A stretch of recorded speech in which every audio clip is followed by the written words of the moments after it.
Victor, okay ka lang ba? Ayos lang. Baka pagod lang. Saka dismayado, gano'n. Wala pa rin bang balita dun sa mga pinag-applyan mong trabaho? Wala pa rin. Tapos yung huling job interview ko, hindi pa ako binabalikan. Mawalan na rin ako ng pag-asa, totoo lang. Sir Victor naman iilan pa lang yung pinag-applyan mo, nawawalan ka kaagad ng pag-asa. Sir Victor, mahirap talaga maghanap ng trabaho. Kailangan dyan, matyaga ka, tsaka kunti pang pasensya. Totoo lang, tingin ko alam mo kung bakit ako nahihirapan talaga maghanap ng trabaho. Kasi wala pa akong experience. Alam mo, Sir Victor, experience.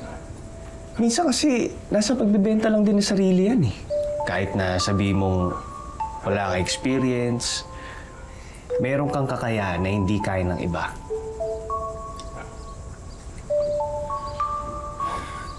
Hirap kasi.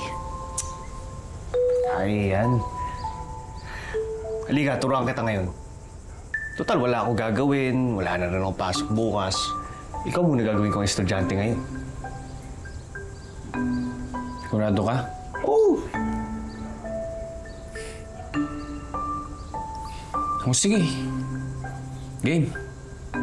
Pero, pwede bang merienda muna tayo? Kasi kanina pa ako nagutom din Pero pangako, pag nakahanap ako ng trabaho, mabayaran kita agad. Oo naman. Sakto. Yan na nga Nadaanan ko kay Aling Pasingo. Sabihin ko na sana sa'yo, nahiya lang ako. Pasigurado ko para sa'yo. Oo. Alam ko, gutom ka O yan, sisipagin na ako. Tigisa na lang tayo, ha? O sige. Mr. Deo Gracia, pwede ka bang magpakilala sa akin at magkwento tungkol sa sarili mo? Ako si Victor De Gracia, 29 years old. At nag-iisa akong heredero sa Hacienda Punla. Ang mga magulang ko ay si Marlon at Ana De Gracia. Ang aking birthday ay August... Wait lang. Sandali, Sir Victor. Oh. Bakit? May mali akong sabi. Kapag tinanong ka na magkwento ka tungkol sa sarili mo, dapat sabihin mo yung mga kakayanan mo, tsaka yung mga bagay na meron ka na wala sa iba. Tsaka lagyan mo ng konting confidence. Confidence pa. Konti pa.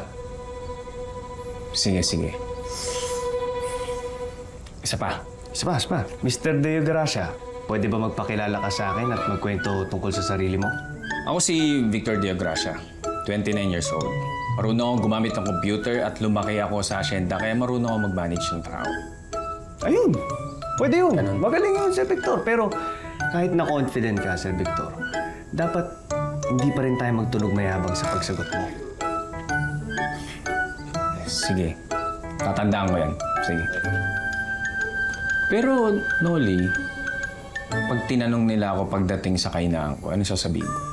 Eh di, maging honest ka sa sagot mo. Pero dapat, dugtungan mo na handa ka magsanay na mabuti para malagpasan mo yung mga kahinaan mo.